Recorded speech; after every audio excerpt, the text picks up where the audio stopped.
அனைவருக்கும் வணக்கம். எப்படி இருக்கீங்க? நல்லா இருக்கீங்களா? நான் உங்கள் எம்எம்ஐ டெய்லர். இன்றைக்கி நம்ம வீடியோவில் என்ன பார்க்க போகிறோம் அப்படின்னு பார்த்தீங்கன்னா, இதுக்கு முந்தின வீடியோக்களில் வந்து 2 வீடியோவாக 41 சைஸ் ப்ளவுஸ் வந்து எப்படி கட் பண்ணுறது அப்படிங்கிறத பார்த்துருந்தோம். அதில் கட்டிங்கில் வந்து பார்த்திங்கன்னா பேக் பீஸுக்கும் ஸ்லீவுக்குமே வந்து நம்ம மடித்து தைக்கிறதுக்கான கிளாத்து வந்து 1/2 இன்ச்சு மட்டும்தான் விட்டுருக்கோம், எக்ஸ்ட்ரா கிளாத்து விடாமல்.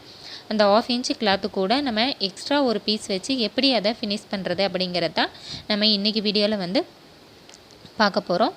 வீடியோ வந்து ஃபுல்லாக பாருங்கள். உங்களுக்கு பிடிச்சிருந்தா லைக் பண்ணுங்கள், உங்கள் ஃப்ரெண்ட்ஸ்களுக்கும் ஷேர் பண்ணுங்கள். இந்த வீடியோ பற்றி நீங்கள் என்ன நினைக்கிறீங்க அப்படிங்கிறத கமெண்ட்டில் வந்து மறக்காமல் சொல்லுங்கள். இது வரைக்கும் நீங்கள் நம்ம சேனலில் சப்ஸ்கிரைப் பண்ணலை அப்படின்னு சொன்னால் சேனலை மறக்காமல் சப்ஸ்கிரைப் பண்ணிக்கோங்க. பக்கத்தில் வர பெல் ஐக்கானையும் அழுத்திடுங்க. அப்போ தான் நான் எப்போ வீடியோ போட்டாலும் உங்களுக்கு நோட்டிஃபிகேஷன் கிடைக்கும். நீங்களும் என்னோடய வீடியோஸை மிஸ் பண்ணாமல் பார்க்கலாம். இப்போ ஃபஸ்ட்டு நம்ம என்ன பண்ண போகிறோம் அப்படின்னு பார்த்தீங்கன்னா, பேக்கில் வந்து பீஸ் கொடுத்து நம்ம திருப்ப போகிறோம். இப்போ நார்மலாக நம்ம ஒரு ப்ளவுஸுக்கு வந்து 1.5 இன்ச்சு கேப்பு வந்து நம்ம விடுவோம் கீழே மடித்து தைக்கிறதுக்காக. அந்த 1.5 இன்ச்சையும் நம்ம அப்படியே வந்து மடித்து ஃபோல்டு பண்ணி நம்ம தைச்சிருவோம். பட் இந்த ப்ளவுஸில் வந்து பார்த்திங்கன்னா நம்ம வெறும் 1/2 இன்ச்சு தான் நம்ம கீழே வந்து நம்ம விட்டுருக்கோம். அப்போ இந்த 1/2 இன்ச்சு நம்ம அப்படியே வந்து மடித்து தைக்க முடியாது. அப்போ இதுக்கு நம்ம மடித்து தைக்கிறதுக்காக எக்ஸ்ட்ரா பீஸ் வந்து நமக்கு தேவைப்படும். எக்ஸ்ட்ரா பீஸ் வந்து பார்த்திங்கன்னா ஒரு 2 இன்ச்சு வரைக்கும் நீங்கள் வந்து கட் பண்ணிக்கலாம். 2லேருந்து 2.5 இன்ச்சு வரைக்கும் நீங்கள் வந்து கட் பண்ணிக்கோங்க. உங்களுக்கு எந்த அளவுக்கு அந்த மடித்து தைக்கிறது வந்து தைப்பீங்களோ அந்த அளவுக்கு நீங்கள் எக்ஸஸாக எடுத்துக்கலாம். இப்போ நான் வந்து பார்த்திங்கன்னா 2.25 இன்ச்சு அளவுக்கு நான் வந்து எடுத்திருக்கேன். அதே மாதிரி ஸ்லீவுக்கு வந்து அட்டாச் பண்ணுறதுக்காக 1.5 இன்ச்சிலேருந்து 2 இன்ச்சு வரைக்கும் எடுத்துக்கோங்க. நான் வந்து 1.25 இன்ச்சு எடுத்திருக்கேன். இப்போ பார்த்திங்கன்னா இந்த பீஸை வந்து நம்ம எந்த பீஸை வந்து அட்டாச் பண்ண போகிறோமோ அதை வந்து கீழே போட்டுக்கோங்க. அதுக்கு மேலே வந்து நம்ம ஒரிஜினல் பீஸு பேக் பீஸை வந்து போட்டுக்கோங்க. இப்போ இந்த பேக் பீஸோடைய ரைட் சைடும் நம்ம எக்ஸ்ட்ரா பீஸ் கொடுக்க போகிறதோடைய ரைட் சைடும் ஒரே மாதிரி ஒரு பக்கம் இருக்க மாதிரி வச்சுக்கோங்க. மேலே வந்து இப்போ நமக்கு ராங் சைடு இருக்குது. நம்ம ரைட் சைடு வச்சு அடித்து நம்ம ராங் சைடு உள்ளே திருப்ப போகிறோம். அந்த மாதிரி வச்சுக்கோங்க. வச்சுட்டு கீழே வந்து நம்ம 1/2 இன்ச்சுக்காக தையலுக்கு விட்டோம் இல்லையா, அந்த 1/2 இன்ச்சை அப்படியே வந்து நீங்கள் 2 கிளாத்தையும் சேர்த்து வச்சு நீங்கள் அப்படியே தைச்சிட்டே வாங்க. தைச்சிட்டே வந்துட்டு எக்ஸஸாக கிளாத் இருக்குது அப்படின்னா நீங்கள் வந்து கட் பண்ணிடலாம். இல்லைன்னா ஃபஸ்ட்டே நம்ம வந்து பேக் பீஸ் என்ன லென்த் இருக்கோ அதே லென்த்து கட் பண்ணோன்னா நமக்கு எக்ஸ்ட்ரா பீஸ் வந்து வராது. இப்போ பார்த்திங்கன்னா நம்ம 1/2 இன்ச்சில் வந்து ஜாயின் பண்ணிட்டோம். இப்போ நம்ம எந்த பீஸ் வந்து எக்ஸ்ட்ரா ஜாயின் பண்ணணுமோ அந்த பீஸை அப்படியே கீழ்ப்பக்கமாக திருப்பி விட்டுட்டு நீங்கள் அதுக்கு மேலே ஒரு படிமான தையல் வந்து போடணும். நம்ம எக்ஸ்ட்ரா பீஸ் கொடுத்தோம் இல்லையா, அந்த கிளாத்து மேலே நீங்கள் படிமான தையல் வந்து போடணும். ப்ளவுஸ் கிளாத்து மேலே போடக்கூடாது. இப்போ இந்த படிமான தையல் வந்து பார்த்திங்கன்னா கீழே நம்ம 1/2 இன்ச்சுக்காக கிளாத்து விட்டோம் இல்லையா, அதுவும் சேர்த்து நமக்கு இதில் வந்து படிமான தையலில் வந்து கவர் ஆகிடும். இப்போ இதை வந்து அப்படியே 2ஆக நம்ம மடித்தும் வந்து நம்ம தைக்கலாம்.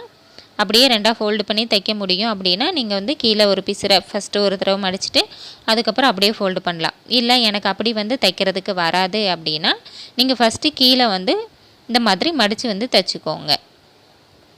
உங்களுக்கு இது மாதிரி ஒன்றா ஃபோல்டு பண்ணி அப்படியே வராது அப்படின்னா நீங்கள் வந்து ஃபஸ்ட்டு ஒரு தையல் சின்னதாக மடித்து தைச்சிட்டு அதுக்கப்புறம் நம்ம வந்து பெருசாக வந்து மடித்து தைச்சிக்கலாம். இப்போ 1/4 இன்ச்சுக்கும் கொஞ்சம் அதிகமாக வச்சு இந்த மாதிரி கீழே ஃபஸ்ட்டு ஒரு தையல் வந்து போட்டுக்கோங்க. போட்டுட்டு 2ஆவதாக நம்ம ஃபோல்டு பண்ணி தைச்சிட்டோன்னா நமக்கு நீட்டாக வந்து வந்துடும். இப்போ வந்து பார்த்திங்கன்னா எஜ்ஜிலேயே வந்து ஒரு தையல் வந்து நம்ம போட்டுக்கலாம். மடிச்சுட்டு அந்த எக்ஸ்ட்ரா பீஸுடைய எண்டை வச்சு அப்படியே நம்ம தைக்க போகிறோம். இப்போ உங்களுக்கு கலர் வேரியேஷன் தெரியணும் அப்படிங்கிறதுக்காக நான் வேறு கலர் கிளாத் வந்து வச்சு தைச்சிட்ருக்கேன். உங்களுக்கு பார்த்திங்கன்னா உங்களுக்கே தெரியும். இப்போ பார்த்திங்கன்னா நம்ம பீஸ் கொடுத்து திருப்பியாச்சு. இப்போ ஃப்ரண்ட் சைடு திருப்பி பார்த்திங்கன்னா நம்ம எக்ஸ்ட்ரா பீஸ் கொடுத்தது எதுவுமே வந்து வெளியில் தெரியாது. சைடில் ஏதாவது எக்ஸஸாக இருக்குது அப்படின்னா கட் பண்ணிடுங்க. அதே மாதிரி கீழே எண்டில் வந்து ஒரு சிலருக்கு தையல் போடுற பழக்கம் இருக்கும். அந்த மாதிரி உங்களுக்கு பழக்கம் இருக்குது அப்படின்னா நீங்கள் வந்து போட்டுக்கலாம். இல்லை அப்படின்னாலும் தேவையில்லை.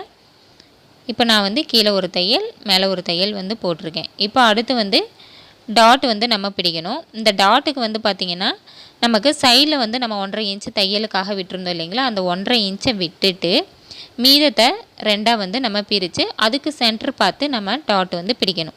அதாவது பேக் பீஸுடைய சென்டரில் இருந்து சைடு தைக்கக்கூடிய 1.5 இன்ச்சை விட்டுட்டு மீதமுள்ள இடத்துல நம்ம வந்து டாட் வந்து பிடிக்கணும். இதே மாதிரி 2 சைடும் நம்ம வந்து டாட் பிடிக்கணும். இப்போ இந்த டாட் வந்து பார்த்திங்க அப்படின்னா பேக் பீஸை 2ஆக பிரித்து அதில் ஒவ்வொரு பக்கத்துக்கும் ஒவ்வொரு டாட் வந்து நம்ம பிடிப்போம். இது வந்து நம்ம 1/2 இன்ச் தையல் வந்து நம்ம இதுக்காக விட்டுருக்கோம். அந்த 1/2 இன்ச்சில் 1/4 இன்ச் அளவுக்கு நீங்கள் தைக்கும்போது நமக்கு 1/2 இன்ச் டாட் வந்து கரெக்டாக வரும். இப்போ 2 பக்கமும் தைச்சிட்டு இந்த 2 டாட்டும் ஒரே ஹைட் இருக்கா அப்படின்னு செக் பண்ணிவிட்டு அது மேலே இன்னொரு தையல் வந்து நீங்கள் போட்டு வந்து விட்டுருங்க. 2 தையல் வந்து போடணும். ஃபஸ்ட்டு போடுற தையல் வந்து நீங்கள் போட்டுட்டு ஒரு டைம் செக் பண்ணிவிட்டு ரெண்டாவதாக ஒரு தையல் வந்து போட்டுக்கோங்க. இப்போ பார்த்தீங்கன்னா நமக்கு பேக் பீஸில் வந்து நம்ம எக்ஸ்ட்ரா கிளாத் கொடுத்து திருப்பி டாட் எல்லாமே பிடிச்சிட்டோம். இப்போ நமக்கு பேக் பீஸ் வந்து ரெடி ஆயிடுச்சு. இப்போ இதே மாதிரி நம்ம ஸ்லீவுக்கும் வந்து தைச்சிக்கலாம். ஸ்லீவுக்குமே வந்து பார்த்திங்கன்னா கீழே நம்ம மடிச்சு தைக்கிறதுக்காக 1/2 இன்ச் தான் நம்ம விட்டுருக்கோம். சேம் ப்ரொசீஜர் தான். நம்ம பேக்குக்கு என்ன பண்ணணுமோ அதே மாதிரி தான் இதுக்கும் வந்து பண்ணணும். கீழே வந்து நம்ம எக்ஸ்ட்ரா கொடுக்கக்கூடிய கிளாத்தை வச்சுக்கோங்க. அதுக்கு மேலே ப்ளவுஸுடைய ரைட் சைடை வந்து எக்ஸ்ட்ரா கிளாத்து மேலே வச்சுட்டு மேலே வந்து ராங் சைடு இருக்கும். ரைட் சைடு வச்சு ராங் சைடு திருப்பணும்.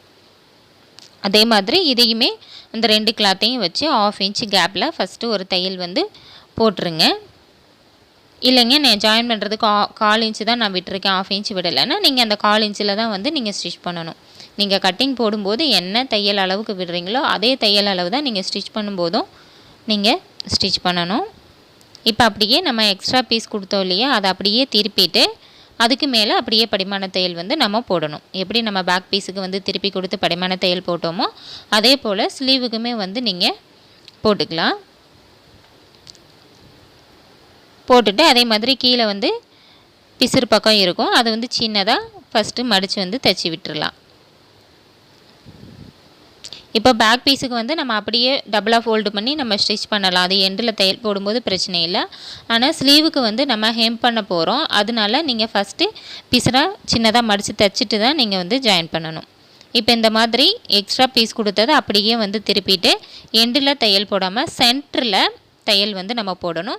ஏன்னா இந்த தையல் வந்து நம்ம பிரித்து விடக்கூடிய தையல். அதனால் நீங்கள் ஒரு 4 அல்லது 5 சைஸில் வந்து தையல் வச்சு நீங்கள் போட்டிங்கன்னா பிரிக்கிறதுக்குமே வந்து நமக்கு ஈஸியாக இருக்கும். நார்மல் ஸ்டிச்சோ இல்லை ரொம்ப சின்ன தையலாகவோ போட்டிங்கன்னா பிரிக்கிறதுக்கு கொஞ்சம் கஷ்டமாக இருக்கும். அதனால் நீங்கள் கொஞ்சம் பெரிய தையலாக வச்சு போட்டிங்கன்னா நம்ம ஹெம் பண்ணிவிட்டு அதை வந்து நம்ம பிரித்து விட்டுடலாம். ஜஸ்ட் அது வந்து ரஃபாக நம்ம போடக்கூடிய தையல் தான். இதை வந்து நம்ம ஹெம் பண்ணிவிட்டு பிரித்து விட்டுடலாம். இப்போ உங்களுக்கு பார்த்தீங்கன்னா உள்ளே மட்டும்தான் நமக்கு எக்ஸ்ட்ரா பீஸ் கொடுத்தது தெரியும், வெளியில் வந்து பார்க்கும்போது தெரியாது. இதே மாதிரி 2 ஸ்லீவுக்குமே நம்ம வந்து தைச்சி முடிச்சிடலாம். இப்போ இந்த வீடியோவில் வந்து பார்த்திங்கன்னா பேக் பீஸுக்கும் ஸ்லீவுக்கும் நம்ம எக்ஸ்ட்ரா கிளாத்து பத்தாமல் இருக்குது அப்படின்னா நம்ம வந்து தையலுக்கு எக்ஸ்ட்ரா விடாமல் எப்படி எக்ஸ்ட்ரா பீஸ் கொடுத்து திருப்பணும் அப்படிங்கிறத நம்ம இந்த வீடியோவில் வந்து பார்த்தோம். இது வந்து பிளைன் ப்ளவுஸ்க்கு மட்டும்தானா அப்படின்னா கண்டிப்பாக கிடையாது. உங்களுக்கு லைனிங் ப்ளவுஸாகவே இருந்தாலும் நீங்கள் இதே மெத்தட் வந்து ஃபாலோ பண்ணலாம். அது மட்டும் இல்லாமல் நம்ம சேனலில் ப்ளவுஸ் ஃபினிஷிங் டிப்ஸ் அப்படின்னு சொல்லிட்டு ஒரு ப்ளேலிஸ்ட்டே வந்து போட்டிருக்கோம். நீங்கள் அந்த ப்ளேலிஸ்ட்டில் வந்து பார்த்தீங்க அப்படின்னு சொன்னால் ப்ளவுஸ் தைக்கும்போது சின்ன சின்ன டிப்ஸ் எல்லாமே, ஒரு பேக் பீஸுக்கு எப்படி ஸ்டிச் பண்ணணும், ஃப்ரண்ட்டுக்கு எப்படி ஸ்டிச் பண்ணணும், ஹூக் பட்டி எப்படி வைக்கணும், கழுத்து பீஸ் எப்படி தைக்கணும், அந்த மாதிரி நிறைய விஷயங்கள் வந்து அந்த மாதிரி ப்ளவுஸ் ஃபினிஷிங் டிப்ஸ் அப்படிங்கிற ப்ளேலிஸ்ட்டில் வந்து நம்ம போட்டிருக்கோம். அந்த வீடியோஸும் உங்களுக்கு ரொம்பவே யூஸ்ஃபுல்லாக இருக்கும். அதனால் அந்த வீடியோவோட லிங்க் வந்து நான் இந்த வீடியோவுக்கு கீழே டிஸ்கிரிப்ஷன் பாக்ஸில் கொடுக்குறேன். அந்த இதையும் நீங்கள் வந்து செக் பண்ணி பார்த்துக்கோங்க. இந்த வீடியோ உங்களுக்கு பிடிச்சிருந்தா ஒரு லைக் ஷேர் பண்ணுங்கள். இந்த வீடியோ பற்றி நீங்கள் என்ன நினைக்கிறீங்கிறதும் கமெண்ட் சொல்லுங்கள். இது வரைக்கும் நீங்கள் நம்ம சேனலை சப்ஸ்கிரைப் பண்ணலைன்னா சேனலை மறக்காமல் சப்ஸ்கிரைப் பண்ணி வச்சுக்கோங்க. நான் போகிற வீடியோஸ் உங்களுக்கு நோட்டிஃபிகேஷனாக கிடைக்கும். நீங்களும் என்னோடய வீடியோஸை மிஸ் பண்ணாமல் பார்க்கலாம். நன்றி, வணக்கம்.